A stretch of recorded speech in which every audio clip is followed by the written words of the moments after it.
Bye Christopher robin. ये एक सच्ची कहानी है और इस कहानी को सुनने के बाद आप जान पाएंगे कि कैसे विनी द पूह कार्टून, जो कभी न कभी हर एक बच्चे और बड़े की पसंद रहा है, उसका इजाद कैसे हुआ और क्रिस्टोफर रॉबिन कौन था और किन हालातों में ये सारी कहानियां बनी। ये कहानी शुरू होती है वर्ल्ड वॉर 2 से सन 1941 में, जब एक आदमी जिसका नाम एलन अलेक्जेंडर मिलर है, उसके पास एक औरत का लेटर आता है और उस लेटर को देखकर वो इमोशनल हो जाता है और कहानी फ्लैशबैक में चली जाती है। और अब कहानी आती है वर्ल्ड वॉर 1 सन 1916 में, जब एलन इस जंग का हिस्सा होता है। वो जंग लड़ता है और जंग लड़ने के बाद वो अपनी पत्नी डेफनी के पास वापस आता है। जंग खत्म हो चुकी है। एलन पेशे से एक मशहूर राइटर होता है जो कविताएं और नाटक लिखता है। अब धीरे धीरे वक्त बीतता है और इनके घर में एक बच्चा पैदा होता है और उस बच्चे का नाम ये क्रिस्टोफर रॉबिन रखते हैं। प्यार से वो उसे बिली मून बुलाते हैं। हालांकि एलन की बीवी क्रिस्टोफर के पैदा होने से बिल्कुल खुश नहीं होती, क्योंकि वो नहीं चाहती थी कि उनके घर में लड़का हो, वो चाहती थी कि उनके घर में लड़की हो।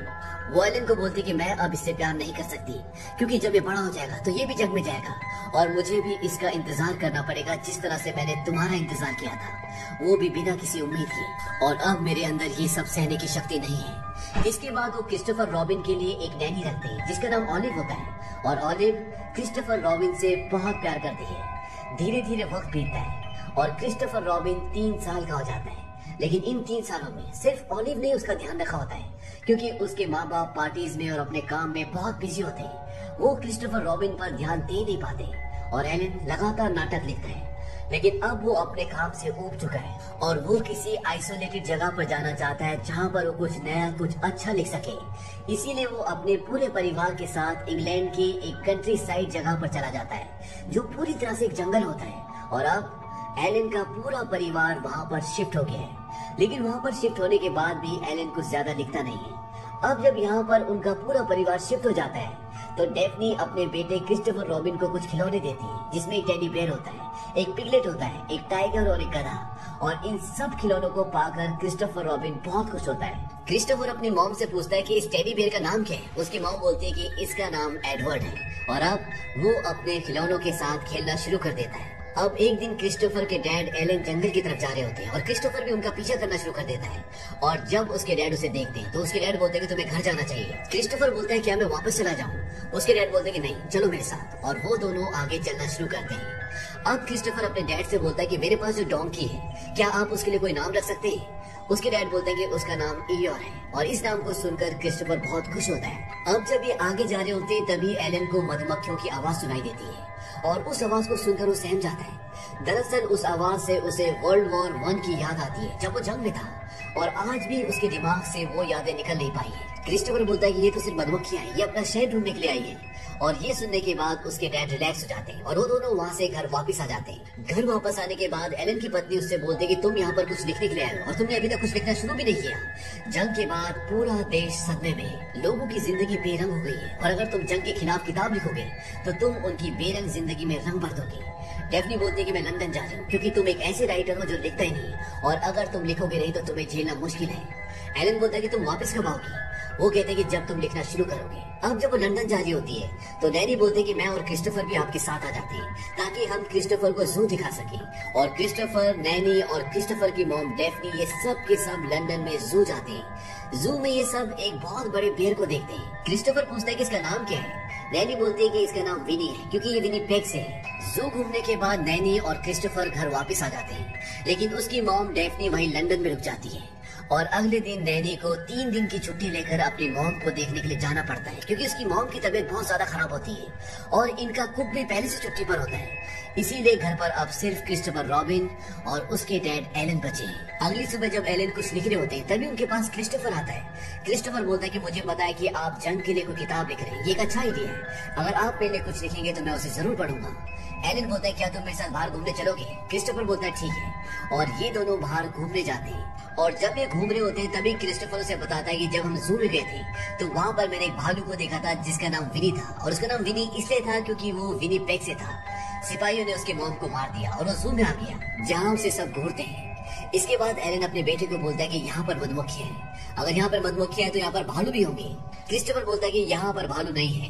तभी उसके पिता उसे पेड़ पर एक भालू दिखाते हैं जो कि क्रिस्टोफर का टेडी बेयर होता है, जिसका नाम होता है एडवर्ड, जो उसकी मॉम ने उसे खिलौना दिया होता है। दरअसल उसके डैड उसके साथ खेल रहे होते हैं। क्रिस्टोफर बोलता है कि आज से मैं इसे विनी बोलूंगा और वो उसका नाम विनी रख देता है। और उसके डैड क्रिस्टोफर के साथ इसी तरह से खेल खेलना शुरू कर देते हैं। जब वो डिनर करते हैं तब वहाँ पर खाना बहुत ज्यादा होता है और उसके डैड वहाँ पर उसके सारे खिलौनों को बिठा देते हैं। और ये सब करने में क्रिस्टोफर को बहुत मजा आ रहा होता है क्योंकि उसके पिता पहली बार उसके साथ खेल रहे होते हैं, उसके साथ टाइम बिता रहे होते हैं। और इस खेल में वो अपने बेटे के साथ बहुत सारी कहानियां बनाता है। वो टाइगर का नाम टिगर रख देते हैं, बेर का नाम विनी, और जो उनके पास डोंकी होता है उसका नाम ईयो रखते हैं, और पिगलेट का पिगलेट। और इसी तरह इनके पास अब बहुत सारी कहानियां हैं।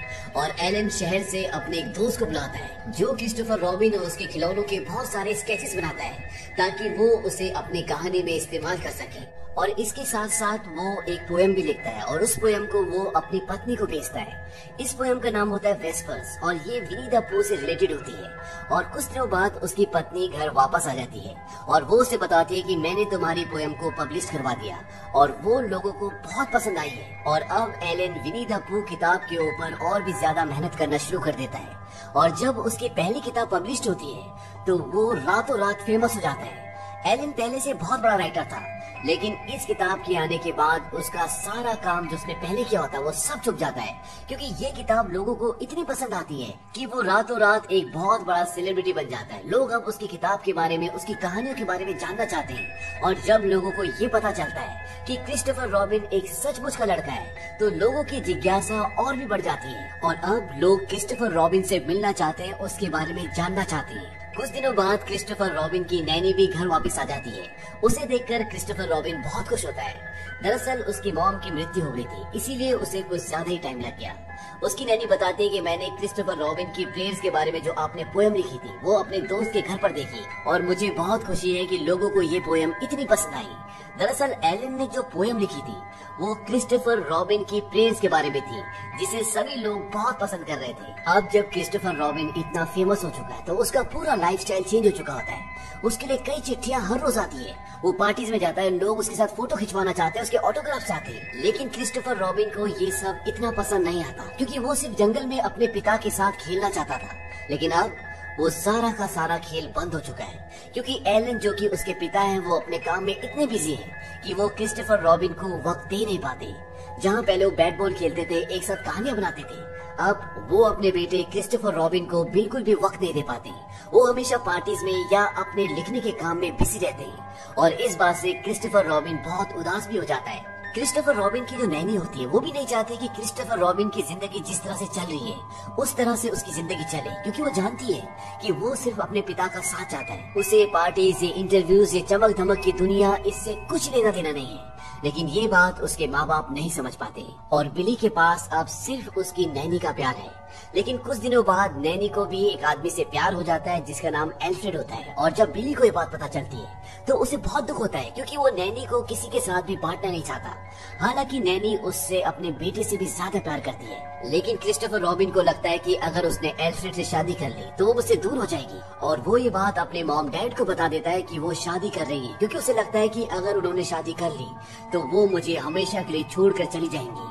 और जब उसके मॉम डैड को ये बात पता चलती है तो क्रिस्टोफर की मॉम डेफनी नैनी को ताना देती है। वो बोलते कि अब हमें समझ में आया है कि हमारा बेटा इतना उदास क्यों रहता था। नैनी एलन को बोलते कि आप वो बिल्कुल नहीं कर रहे जो क्रिस्टोफर के लिए अच्छा है। आप उसे अपनी किताबें बेचने के लिए इस्तेमाल कर रहे हैं। उसे एहसास दिलाइए कि आप उसकी परवाह करते हैं। क्रिस्टोफर की मॉम डेफनी बोलती कि परवाह, मैंने उसे पैदा किया है। नैनी बोलती कि माफ करना, पर पैदा तो जानवर भी करते हैं। वो एलन को बोलती है कि एक पिता को अपने बेटे का साथ देना चाहिए, उसे आपकी जरूरत है। और नैनी काम छोड़कर चली जाती है। क्रिस्टोफर को इस बात से बहुत दुख होता है। हालांकि नैनी के लिए भी उसे छोड़कर जाना इतना आसान नहीं है क्योंकि वो उसे बहुत प्यार करती है। लेकिन अब वो मजबूर है। और नैनी के जाने के बाद धीरे धीरे एलन को यह एहसास होता है कि उसने गलती की। दरअसल ये क्रिस्टोफर रॉबिन की खेलने कूदने की उम्र है, ना कि इंटरव्यू देने की, पार्टीज में जाने की। और वो एक दिन अपने बेटे को बोलता है कि आज के बाद मैं क्रिस्टोफर रॉबिन के बारे में, विनी द पू के बारे में, टिगर के बारे में कुछ भी नहीं लिखूंगा, एक लफ्ज भी नहीं। क्रिस्टोफर रॉबिन बोलता है क्या अब विनी द पू दोबारा से हमारा हो जाएगा? एलन बोलते कि नहीं, अब वो दुनिया का हो चुका है। लेकिन मैं तुमसे वादा करता हूँ कि मैं क्रिस्टोफर रॉबिन के बारे में एक लाइन भी नहीं लिखूंगा, और ना ही अब तुम्हें फोटोग्राफ्स खिंचाने पड़ेंगे, ना ही बड़े बड़े लोगों के साथ चाय पर जाना पड़ेगा। अब जो तुम चाहे वो कर सकते हो। इस बात से क्रिस्टोफर रॉबिन बहुत खुश होता है और अब उसके डैड उसे एक बोर्डिंग स्कूल में भर्ती कर देते हैं। लेकिन वहाँ के बच्चे क्रिस्टोफर रॉबिन को विनी द पू की वजह से बहुत चिढ़ाते हैं। इस बात से वो बहुत परेशान हो जाता है। धीरे धीरे वक्त बीतता है और वो बड़ा हो जाता है और अब वर्ल्ड वॉर 2 शुरू हो चुका है और वो आर्मी में जाना चाहता है। लेकिन जब वो टेस्ट देता है तो वो मेडिकल में फेल हो जाता है। इस बात से वो बहुत डिसअपॉइंट हो जाता है। दरअसल वो आर्मी में जाना चाहता है, वो अपने देश के लिए कुछ करना चाहता है, अपनी पहचान बनाना चाहता है। और वो अपने डैड से बोलता है कि मैं जानता हूँ कि आप मुझे मेडिकल में पास करवा सकते हैं, क्योंकि देश के हर एक नागरिक के दिल में आप बसे हुए और ये सब मेरी वजह से मुमकिन हो पाए। और एलन ना चाहते हुए भी उसे आर्मी में भर्ती करवा देते हैं। और वॉर में जाने से पहले क्रिस्टोफर अपने डैड को बोलता है कि उस बेर ने मेरी जिंदगी खराब कर दी। मैं जहाँ भी जाता हूँ लोगों को पता चल जाता है। जब मैं छोटा था हम जंगल में खेलते थे और फिर आपने किताब लिखी और सब कुछ खत्म हो गया। आप पूरी तरह से बदल गए। एलन बोलता है कि ये सच नहीं है। जैसे मुझे एहसास हुआ मैंने वो लिखना छोड़ दिया था। वो मेरी जिंदगी की सबसे अच्छे दिन थे। क्रिस्टोफर बोलता है फिर आपने उन्हें भेज दिया। एलन बोलता है कि तुमने ही कहा था कि मेरे बारे में किताब लिखो। क्रिस्टोफर बोलता है कि मैंने मेरे बारे में नहीं, मेरे लिए कहा था। और इसके बाद क्रिस्टोफर ट्रेन से वहाँ से जंग पर चला जाता है। कहानी वापस प्रेजेंट में आती है और एलन वो लेटर खोलता है जो अभी अभी उसे मिला है। उसमें लिखा होता है कि आपके बेटे लापता है, संभवतः मारे गए। इस खबर को सुनकर वो पूरी तरह से टूट जाता है। उसकी पत्नी भी बहुत रोती है और इसके बाद एलन क्रिस्टोफर की नैनी के पास जाता है। नैनी को जब ये पता चलता है तो नैनी भी फूट फूट कर रोती है, क्योंकि वो आज भी क्रिस्टोफर से बहुत प्यार करती है, उसे अपना बेटा मानती है।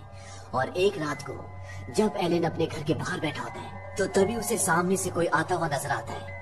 और जब वो ध्यान से देखता है तो उसका बेटा क्रिस्टोफर रॉबिन वहाँ से आ रहा होता है। वो जिंदा होता है और उससे हाथ मिलाता है।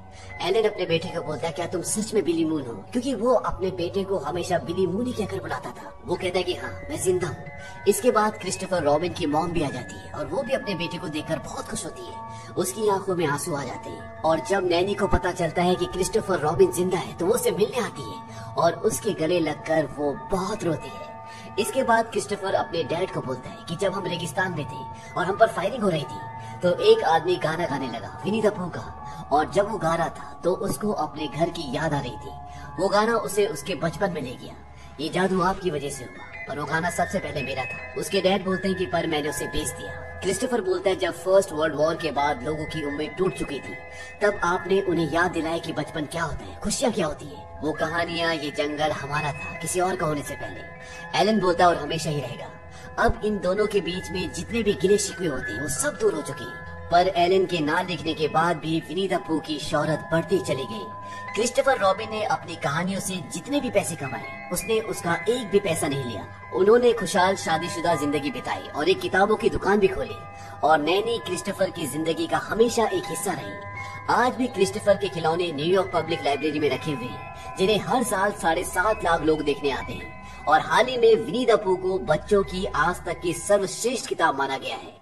और इसी के साथ ये सच्ची कहानी यहीं खत्म होती है। उम्मीद करते हैं कि आपको ये कहानी पसंद आई होगी।